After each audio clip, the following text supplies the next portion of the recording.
My wife's sister shouted, "Why are you ignoring your wife?" I shot back, "Oh, maybe because she's screwing your husband." What I did next made everyone panic. Sup Reddit.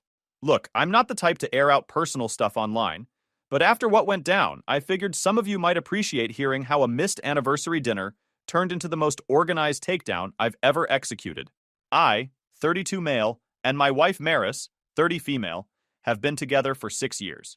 She's smart, driven, and climbs the ladder fast. I used to think that was admirable. Turns out there's a difference between ambitious and willing to step on anything in your way. So there I was, sitting in our living room at 9:07 p.m., watching the clock tick by. We had reservations at 7. White tulips sat in a vase by the window because I'm apparently the kind of guy who still does romantic gestures. But I wasn't sitting there feeling sorry for myself. I was sitting there putting pieces together. Maris's phone went straight to voicemail. She texted back, "In a meeting. Can't talk." That was at 8:45 p.m.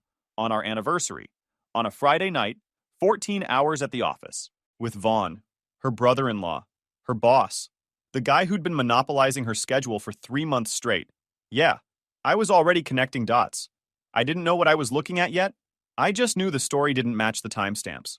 When Maris finally walked through the door, she didn't just enter. Heavy leather bag hit the bench with a thud that bounced off the walls. She didn't glance at the flowers. Didn't look at me either. Just kicked off her heels right there in the entryway and left them where they felt like someone else would pick them up. "Don't even start with me!" She snapped over her shoulder, already heading toward the kitchen like I was just furniture. I stood up, didn't raise my voice. Didn't need to. "It's our anniversary," she laughed. Not the good kind. The kind that cuts. Vaughn buried me in quarterly reviews. I don't need your guilt trip on top of it. Next time, don't assume I can drop everything for dinner plans you made without asking me first. I watched her face. The way she delivered that line. Too smooth. Too practiced. Like she'd been rehearsing it in the car. That's when I knew for sure something was wrong. Nobody gets that defensive without a reason. "Interesting move," I said. "Stand me up, then make it my fault for noticing." Oh my God, here we go. The victim routine. No routine. Just calling it what it is. I kept my voice level. Calm. "You blew off our anniversary. Your boss kept you late. Again. And somehow I'm the problem for expecting basic respect." She went upstairs without another word. I grabbed the tulips and dumped them in the trash. Not because I was hurt, because they were pointless now. I stood there for a minute, looking at those flowers in the bin.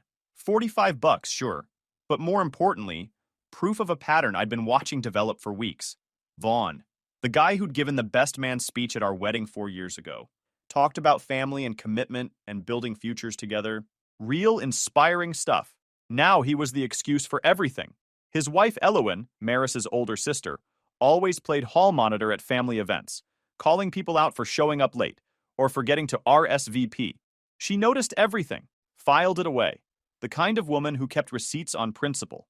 Last Christmas, I watched Vaughn work the room at Elowen's party like a politician, shaking hands, making eye contact just long enough to seem genuine, then moving on before someone more interesting walked by.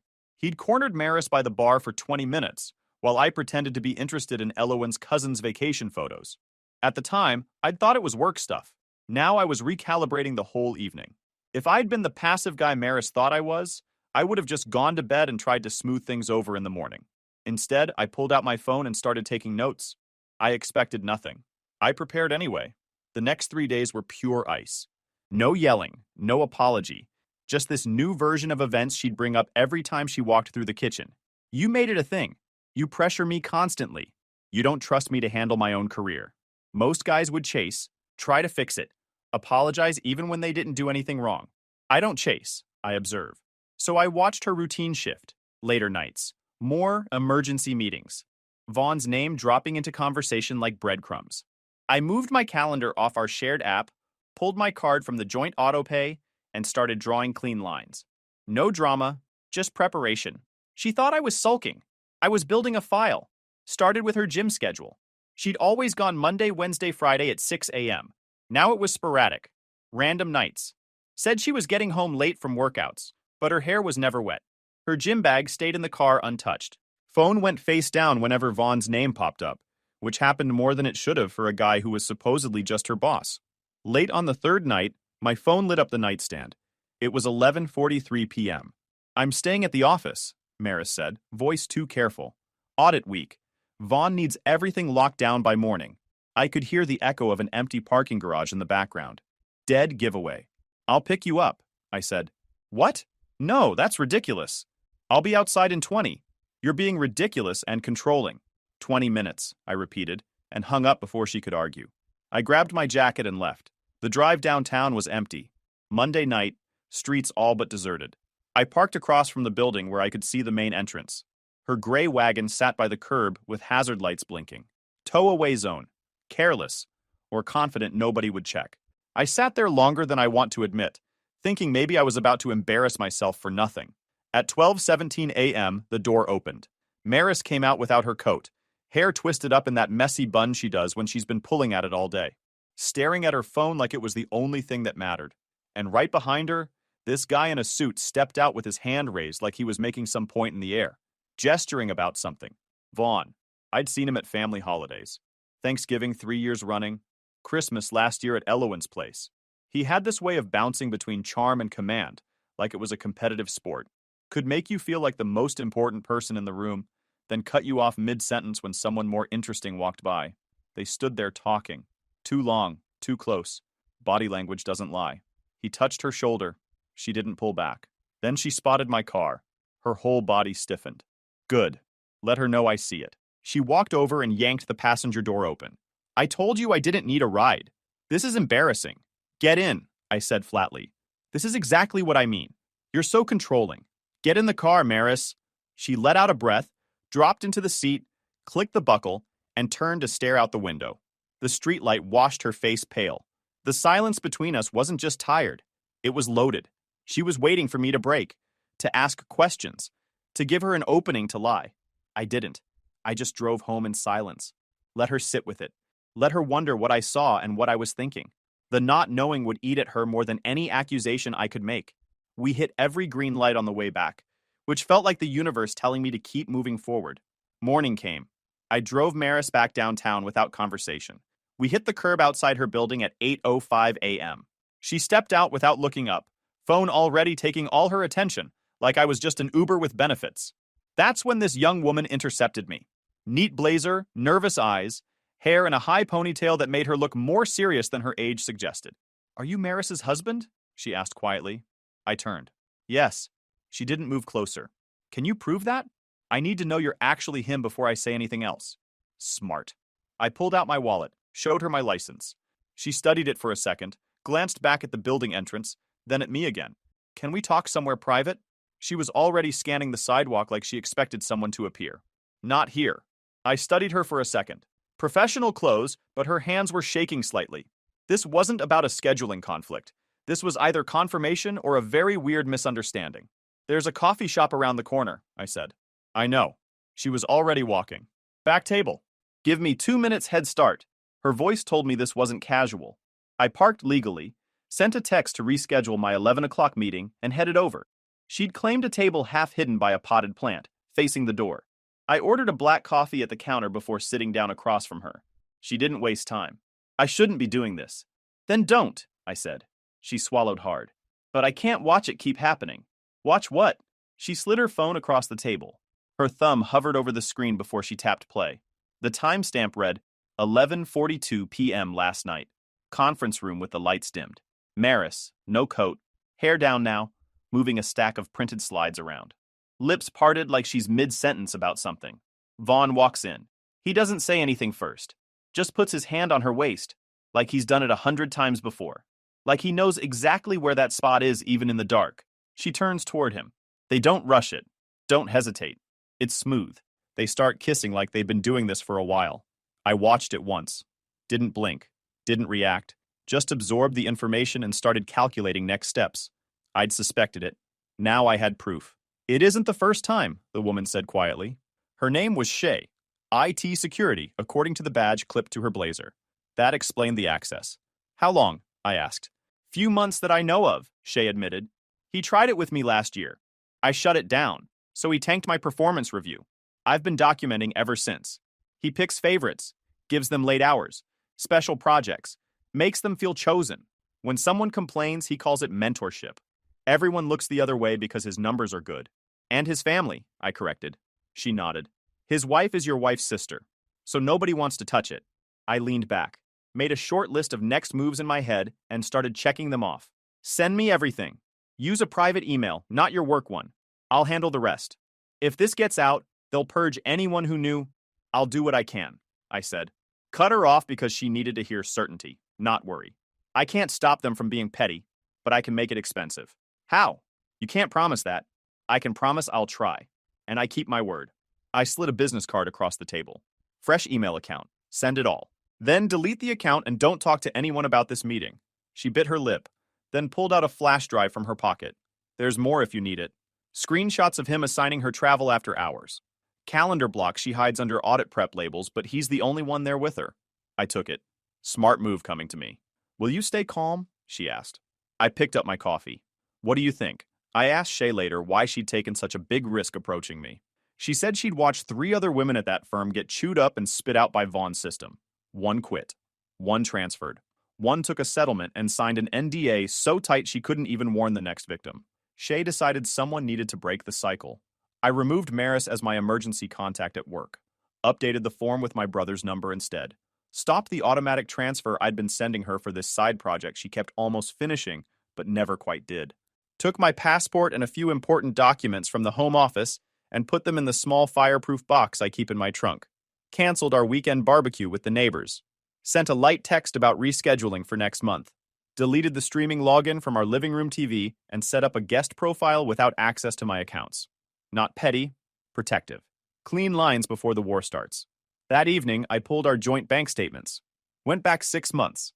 Started cross-referencing restaurant charges labeled client development with nights she claimed she was working late. Hotel minibar charges from business trips. Parking fees that matched badge swipe timestamps perfectly. Her statements were paperless, which was annoying.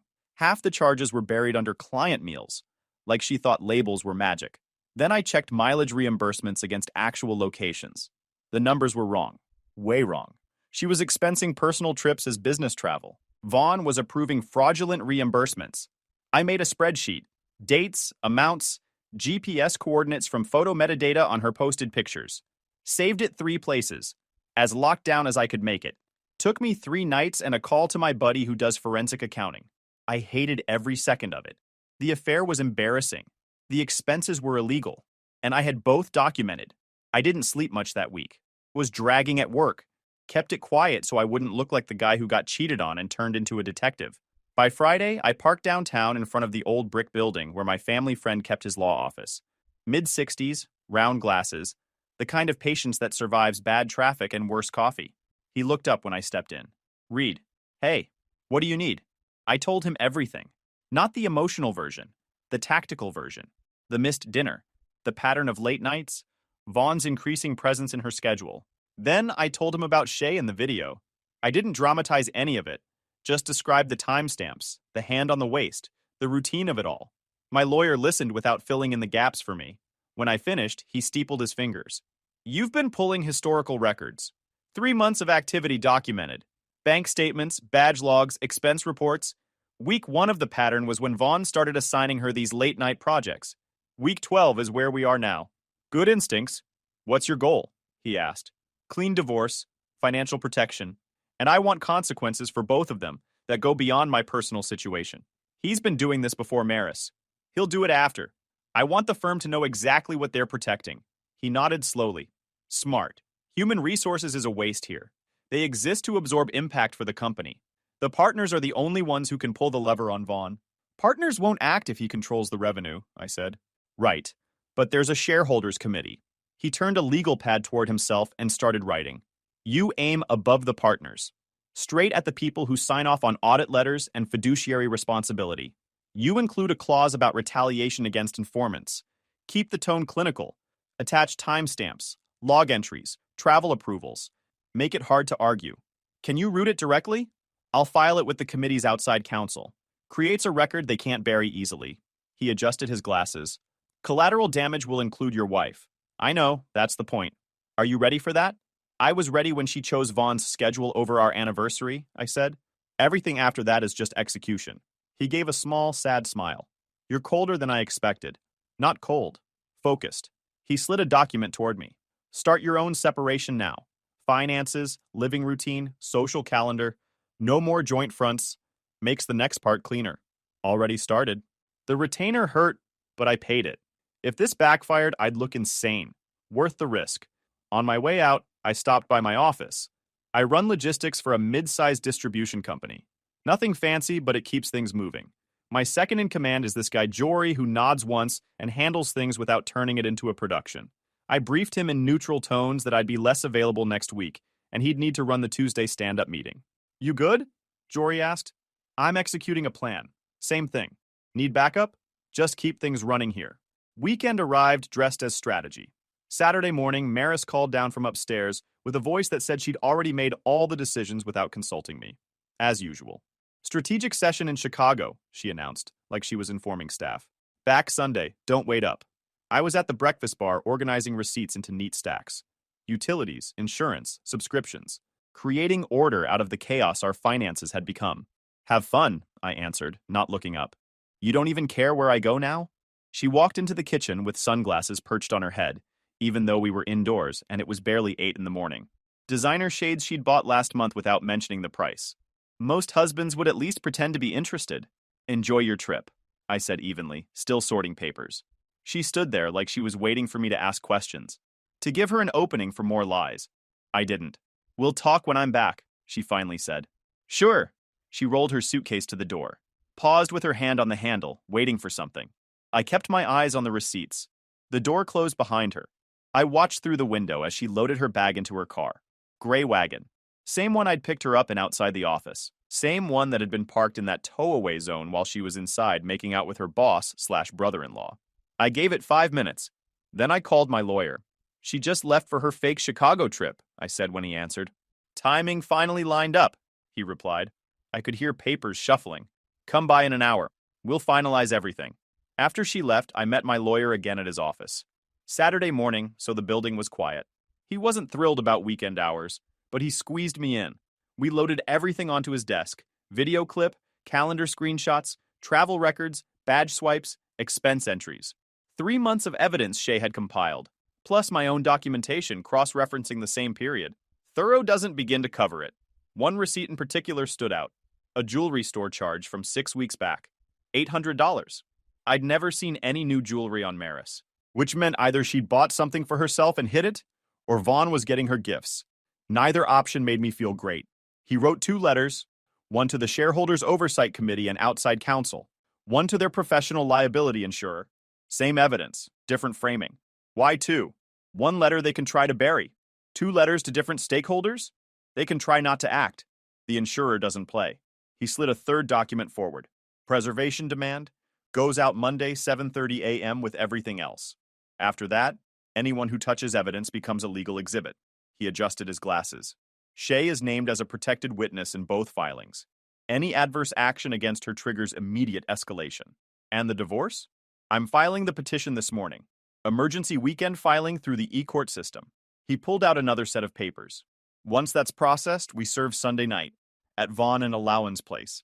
While Maris is still there pretending to be in Chicago, I raised an eyebrow. You tracked her location?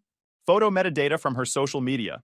She posted a picture this morning, and the GPS coordinates embedded in the file put her at Vaughn and Allowin's house.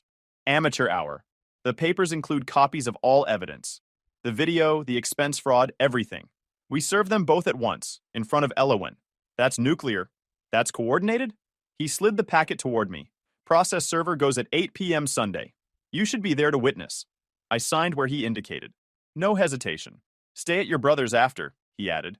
When this blows up, you want distance. I shook his hand. Thanks. Thank me when it's over. Saturday afternoon, Shay texted. IT had announced a routine server maintenance window for that night. Weekend maintenance at a firm that never does weekend maintenance. Vaughn had been asking questions about security footage retention. I called her back. Told her it didn't matter. We had copies in 3 places. If they wiped logs before the preservation demand landed Monday, it wouldn't save them, but it would drag this into a longer, uglier week. She calmed down. I told her to keep her head down and wait. If Shay bailed, I still had my own records, just less clean. Vaughn was getting nervous. Amateur move. Should have stayed calm. Sunday evening rolled around with the kind of quiet that comes before everything blows up. I pulled up to Greenbrook at 7:52 p.m. Vaughn and Elowen's house sat on a manicured corner lot, all stone and glass, and the kind of landscaping that requires a full-time crew. Maris's gray wagon was parked in the circular driveway, right next to Vaughn's black sedan. The process server pulled up at exactly 8 p.m. Professional. Clipboard, business attire, the works. I stayed in my car, engine off, watching. He knocked, rang the bell. The door opened. Vaughn stood there in weekend casual, polo shirt, khakis, barefoot, looking relaxed until he saw the clipboard. Vaughn? Yes? You've been served. The papers hit his hands. Have a good evening. Vaughn's face went from confusion to recognition to pure panic in about 3 seconds. He looked down at the papers, flipped the first page, and I saw the exact moment he understood what he was holding. What the... He looked up, but the server was already walking back to his car. Then Maris appeared in the doorway behind him. Hair down, comfortable clothes, glass in hand. She looked over his shoulder at the papers. What is that?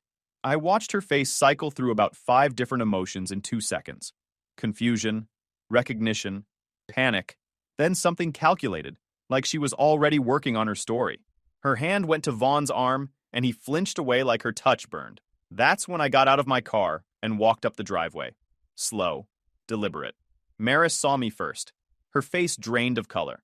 Reed, what are you doing here? She tried to recover. Forced casual. Reed, relax. This isn't what it looks like. Before I could respond, headlights swept across the driveway. A white SUV pulled in behind Maris's wagon. Elowen. Maris had already started walking toward me, one hand raised like she wanted to explain something. Reed, please, just let me... I turned my back on her, faced Elowen instead. She stepped out with an overnight bag over one arm, keys in hand, expecting a normal Sunday return from her mother's. She took one look at me standing there with my back to Maris, her sister frozen mid-plea, Vaughn holding a legal packet with shaking hands, and her face did that slow shift from confusion to calculation. Why are you ignoring your wife? Elowen snapped at me, loud enough that at least one curtain across the street moved. I didn't raise my voice. Maybe because she's screwing your husband. Everything stopped. Vaughn's hands twitched like he wanted to crush the papers and pretend that would undo time. The packet slipped and scattered across the porch, and Maris went stiff, like her body forgot how to be a person. Elowen's keys hit the driveway and bounced, and she didn't even notice. A porch light across the street clicked on. Then another. I nodded at the scattered papers at Vaughn's feet. Divorce filing, preservation demand, video, badge logs, expense fraud, everything your lawyers are going to hate. Elowen stared at Maris. You told me you were in Chicago. Maris opened her mouth, then closed it like she'd finally run out of scripts. You texted me from the hotel, Elowen continued, voice getting sharper. You sent me a picture of the view. Vaughn tried to step toward her. Elowen, listen. Don't. She held up a hand. Then she looked at Maris. Really looked at her. You're in my house. You said you want to grab something. Didn't know you were screwing my man. I can explain, Maris tried. Elowen repeated, voice deadly quiet. In my house. With my husband. After lying about Chicago. Somewhere down the street, a dog started barking. Across the street, a guy in gym shorts was already on his phone, pacing like he was debating whether he wanted to be involved in this. Then, the universal suburban instinct kicked in. Record first. Intervene, never. I saw at least 2 phone cameras pointed our way. Elowen turned back to Vaughn. I'm calling the cops. Don't, Vaughn said quickly. Too quickly. Let's just... Everyone calm down. We can discuss this inside. Inside where you've been screwing my sister? Elowen's voice cracked. Inside our house? Maris finally found words. Pointed at me. You set this up. You planned all of this. You did that yourself, I replied calmly. I just documented it. Elowen grabbed her phone from her pocket. Started swiping. Her face changed with every screen. Sunday audit prep with M, she read aloud. Every Sunday for 3 months. M. Maris. She looked up at Vaughn. You deleted these from your work account, but they're still on the family sync. Vaughn went pale. Elowen, please. She scrolled further. There's more. Lunch reservations for 2. A hotel confirmation. In my name. He booked a hotel using my points account. She looked up, and her voice dropped to something scarier than screaming. You used our anniversary trip miles to take my sister to a hotel. 3 months? Elowen's voice cracked. Something shifted in her posture. The shock burned off and pure rage took its place. In my house? In my bed? She moved before anyone could react, crossed the space between them in 2 steps, and grabbed a fistful of Maris's hair right at the root. Maris screamed, tried to grab Elowen's wrists. Let go! 3 months! Elowen yanked hard, pulling Maris sideways off the porch step. You slept in my guest room last Thanksgiving. You hugged me at Christmas. You looked me in the face and lied. Elowen, stop! Vaughn tried to step forward. You don't get to speak. She didn't even look at him. Just twisted her grip tighter, pulling Maris down to her knees on the driveway. You don't get to say one word. Maris was crying now, both hands trying to pry Elowen's fingers loose. Please, I'm sorry. You're sorry you got caught. Elowen gave one more vicious yank that pulled strands of hair away in her fingers. Then she released her grip and shoved Maris backward.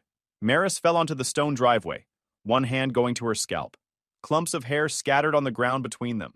The whole thing lasted maybe 8 seconds. Raw. Messy. The kind of violence that happens when someone's whole world breaks at once. One of the neighbors had come out onto his lawn now. Arms crossed, phone in hand, recording everything, face caught somewhere between concern and pure entertainment. I could see his wife behind the curtains doing the same thing. The suburban ecosystem runs on gossip, and this was premium content. By tomorrow, everyone on that block would know some version of what happened. Most versions would be wrong, but all of them would include the phrase, ripped her hair out. Some reputations you don't recover from. Across the street, phone cameras were definitely recording now. A dog was barking somewhere. Didn't matter. Elowen was already turning back to Maris, breathing hard. Get out of my robe. Voice flat now. Controlled. The kind of controlled that's worse than screaming. Right now. Maris looked around, but there was nowhere to go. She was on a residential street in someone else's bathrobe, on her knees, hair ripped out, with her husband and her sister's husband both exposed. The whole neighborhood was watching. She stood up on shaking legs and untied the robe, revealing jeans and a thin tank top underneath.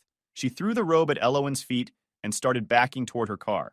There was a visible bald patch forming where Elowen had torn the hair out. Elowen didn't move, just watched her sister retreat. I walked back to my car, started the engine, left before my name became part of anybody's story. As I pulled away, I could see Elowen on her phone through the window, probably calling her attorney. Vaughn was scrambling to gather the scattered papers from the porch. Maris was fumbling with her car keys, hands shaking too hard to find the right one. She dropped them twice before finally getting the door open. When she pulled out, she scraped the bumper of Vaughn's sedan. Didn't even stop. Just kept driving with that grinding sound echoing down the street. Fitting. She'd been scraping through other people's lives for months. Now her own was finally showing the damage. I stopped at a red light 2 blocks away and allowed myself a small nod. By the time that light turned green, I was already thinking about next steps. Monday morning hit Sutton and Hale like a bomb. I heard later that Vaughn tried to spin it, told the partners it was a personal vendetta, a jealous husband making wild accusations. That lasted 40 minutes, until the insurer's investigator started asking about expense report discrepancies and why someone had attempted to access the security footage server at 2 a.m. Saturday morning. Turns out, trying to delete evidence during an active preservation demand is the legal equivalent of lighting yourself on fire. Jory texted me at 8:15 a.m. Your wife's firm just went into full lockdown mode. Security memo, IT freeze, external lawyers on site. What did you do? I texted back. Sent documentation to the right people. Here's the thing about corporate lawyers. They don't do feelings. They do exposure. Once you put expense fraud plus executive misconduct plus deleted logs in writing to an insurer and an oversight committee simultaneously, the whole place moves like someone pulled a fire alarm. The preservation demand had landed at 7:30 a.m. sharp. By 8 o'clock, their IT department was locking down email servers and badge access logs. By 8:30, outside counsel was in the building, the kind of lawyers who bill 4 figures an hour and don't smile. The insurer had sent their own investigator before lunch. The firm-wide memo landed at 10:12 a.m., sanitized but clear enough for anyone paying attention. An executive on administrative leave, a manager separated for conflict of interest, external counsel conducting review. No names in the memo. Names were everywhere by lunch anyway. I didn't gloat. Just confirmed next steps with my lawyer and got on with my day. Maris texted at noon. We need to talk, now. I responded, coordinate through attorneys. Keep it written. She wrote back, you humiliated me in front of my entire family. I typed, fraudulent expense reports and affair with your brother-in-law did that. I just provided documentation to the appropriate oversight bodies. She didn't reply after that. My lawyer sent the separation agreement and settlement terms at 2:40 p.m. Simple. Clean. Comprehensive. Maris's lawyer would receive them within the hour. She came by that night. I met her on the porch. Didn't let her in. Reed, please, can we just talk like adults? Signatures only, through counsel. I lost my job, she said, like maybe I'd missed the implications. Do you understand what you've done? You lost a job where you were committing expense fraud and sleeping with your boss. Different situation. You're cold. I'm accurate. They'll blacklist me. My career is over. People are already talking. People always talk. Question is whether what they're saying is true. In this case, it is. She had dark circles under her eyes. She looked like what happens when consequences catch up. We could start over. I'll do whatever you want. New boundaries, new... No, not a negotiation, just information. Fine. Email the paperwork. Already in your inbox. Have your lawyer review it. Tuesday morning, we met at my lawyer's office. She signed the separation agreement and asset division documents without looking at me. No questions, no bargaining, just signatures and silence. Her lawyer kept shooting me looks like he wanted to object to something, but the evidence was too clean. No leverage, no room to maneuver. The divorce itself would take a few months to finalize, but the financial split was locked in. After lunch, I got a text from Shay. They restructured my role. Last day is Friday.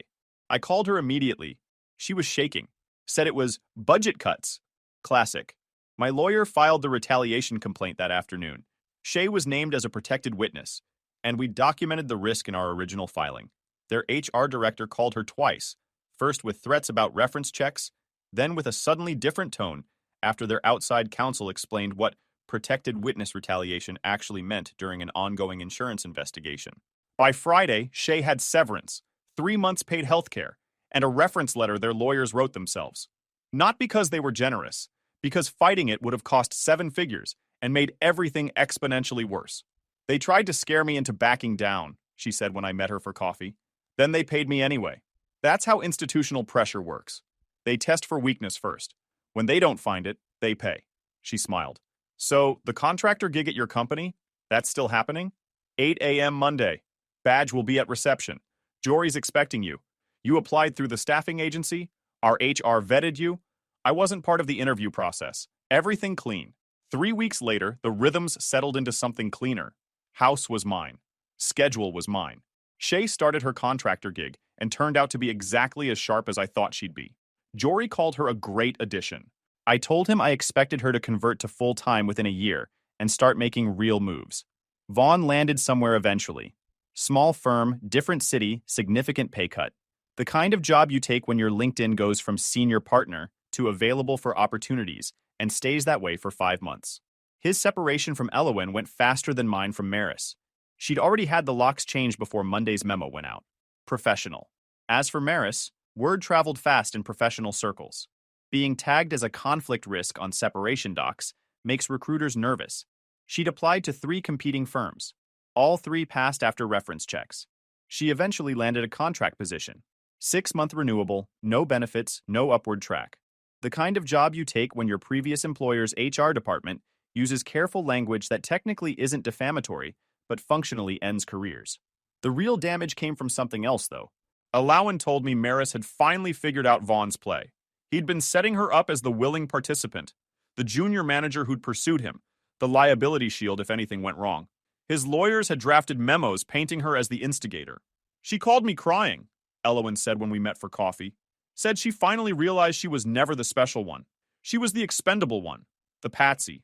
That's the thing about being someone's asset. Assets get liquidated when the balance sheet needs cleaning. About a month after everything settled, I pulled into my driveway to see Maris's car parked across the street. She was leaning against it, arms crossed, waiting. I got out and walked toward my front door like she wasn't there. Reed, wait. I kept walking. Please, just give me 5 minutes. I stopped at my porch, turned around. You've got 3. She walked up the path, and I noticed she looked different, thinner, tired around the eyes. The designer sunglasses were gone. So was the attitude. Her hair was styled differently now, swept to one side to cover the spot where Elowen had ripped a chunk out. Still growing back. I made a mistake. You made a series of choices. She flinched. I know. Vaughn made me feel important, and I got caught up in it, and I threw away everything that actually mattered. I leaned against the porch railing. Waited. She tried the whole new boundaries, post-nup, whatever you want pitch. Like I was a subscription she could reactivate after the free trial went bad. No, I said. Not a discussion. I know how it sounds. You're not here because you grew a conscience. You're here because the landing didn't stick. She opened her mouth. If things worked out with him, you wouldn't be on my porch. I'm sorry I hurt you. I mean it. I studied her face. She probably did mean it. People usually do once the consequences arrive, and they need something. You want to know something? I said. Our anniversary night. When you came home and blamed me for making dinner plans without asking, I knew right then something was wrong. The way you delivered that line. Too smooth. That's when I started keeping notes. You were tracking me from the beginning? I was watching patterns. You made it obvious. She stepped closer. So you admit we both made mistakes. We could work on that. Together. That's impressive. You just tried to turn my tactical awareness into a relationship repair project. That's not what I... Here's my answer. No. Not maybe. Not let's see. Just no. She glanced past me, like the house was still partly hers. Is this because of Shay? Shay works for me. We're not dating. I paused. Also, calling her a traitor is insane. Her face did that thing people do when they realize there's no angle left. You need to go, I said. Don't come back. She stood there for another few seconds. Then she walked back to her car. I watched her drive away without a second thought. Then I went inside, turned on the game, and enjoyed the silence. Guys, we are so close to hit 100,000 subscribers on this channel. If you are not subscribed to the channel, please consider subscribing. It really helps hit that 100,000 mark. Thanks for making this dream come true.